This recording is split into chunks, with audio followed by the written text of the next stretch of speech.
Hello, I'm Dr. James Rayfeld from Columbia University Medical Center in New York City, and we'll be talking briefly today about ranolazine on the market for angina, but will it be effective in atrial fibrillation as an antiarrhythmic drug? And relationships to disclose are on this slide.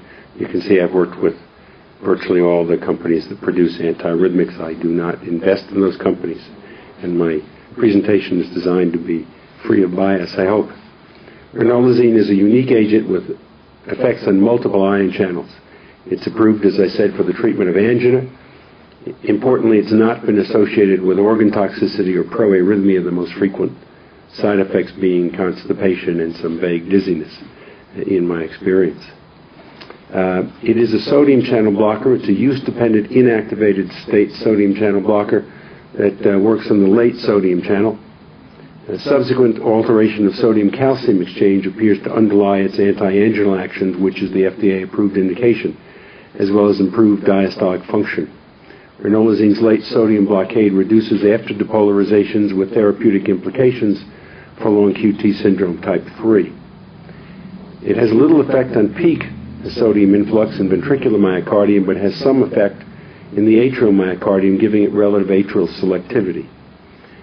Ranolazine has a more potent effect on inhibiting late sodium influx than it does its potassium channel effects on IKR, resulting in a minimal increase in QTc, usually about 6 milliseconds. And importantly, ranolazine does not increase transmural dispersion of repolarization. In fact, in some experiments it's decreased it, and it does not result in torsade. Moreover, ranolazine has blocked the induction of torsade by other agents. It's also reduced exercise-induced ventricular arrhythmias in patients with coronary disease. It's reduced ventricular ectopy and non-sustained VT, as well as atrial arrhythmias in patients with acute coronary syndromes, non-ST elevation, as in the Merlin trial. Ranolazine has been found to prolong atrial refractoriness and decrease its dispersion, to prolong atrial conduction velocity, to prevent early after depolarizations, and to reduce firing in pulmonary vein sleeves. And ranolazine has reduced inducibility of AFib and pulmonary vein triggers in animal models.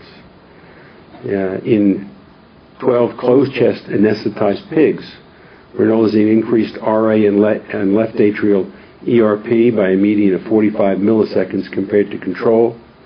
In contrast, it increased much less so in the ventricle.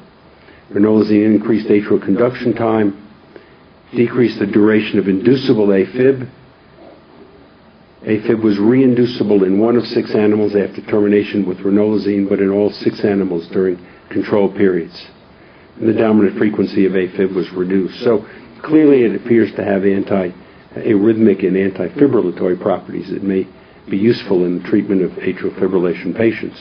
In this slide is more detail about the Merlin TIMI 36 trial, 65-60 patients hospitalized with non-ST elevation acute coronary syndrome that were randomized to ranolazine or placebo in addition to standard therapy, during which continuous ECG recording was performed for 7 days. Ranolazine decreased episodes of VT of 8 beats or more, as well as SVT, and a trend towards reduction in new onset AFib. It also, by the way, does not slow the sinus node, and pauses, in fact, were reduced significantly in this trial. So I would sum by saying studies have suggested ranolazine has the potential for the termination and prevention of atrial fib. It reduces inducibility of AF and pulmonary vein triggers in animal models. It reduced AF in the Merlin trial. And in our clinical experience in several small pilot series, it has been effective in man. Dr. David Murdoch in Wisconsin and/or I have begun to assess the efficacy of ranolazine for AFib in several small series of patients. I'll share some of this with you. One is pill in the pocket to facilitate the termination of recurrent AF. Second is as an alternative first line for new onset AFib, as an alternative therapy for patients who failed or broke through previously effective antiarrhythmic drugs, and to facilitate DC cardioversion in patients who previously failed. This slide, which reflects an abstract we recently presented at the ACC, is the pill in the pocket experience, where 31 patients with new or recurrent PAF were given ranolazine, 2 grams as a single dose, or 2,000 milligram doses 4 hours apart, 22 in hospital, 5 in office, 4 at home, and 24 of 31 converted within 6 hours.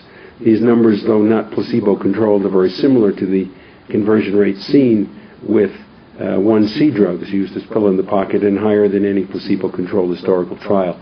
Importantly, there were no adverse proarrhythmic or hemodynamic events. In this slide, 13 patients of mine who had frequent PAF, sufficiently frequent to require antiarrhythmic drugs for a minimum of 1 year and mostly for 2 years or more, had been successfully treated with either 1C drugs or with sotalol, the bulk being 1C, until they had frequent recurrences, again at least 3 per month. And they were changed to ranolazine, and in these 13, 10 were successfully controlled. 1 did not respond, 2 discontinued the drug early. And of those 10, 8 remained on the drug with good efficacy and tolerance. 2 discontinued later for GI symptoms.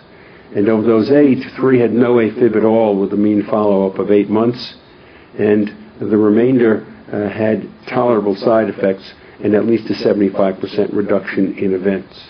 And finally, a 58-year-old woman, this is a case report, who gave a history of symptomatic persistent AFib for 3 years, was managed medically at her local institution with AV nodal agents, but AF recurred after each of 3 cardioversions. Because she felt much better with improved exercise tolerance when in sinus rhythm, a rhythm control strategy was ultimately adopted. A history of a positive stress test precluded class 1 antiarrhythmics. Sotalol was initiated and titrated to 160 milligrams BID, but she developed torsade requiring defibrillation, and this was discontinued, at which point she was referred to Columbia for pulmonary vein isolation, which was performed without incident.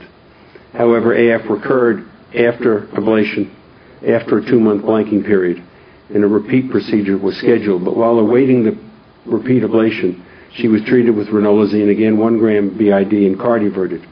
And after 5 months of follow-up, including a 3-week continuous outpatient monitoring period, she remained in sinus rhythm and has deferred repeat ablation, feeling very well. So will ranolazine be effective in atrial fibrillation? My crystal ball suggests it seems so. But these are pilot studies, and we certainly need more data. Thank you for your attention.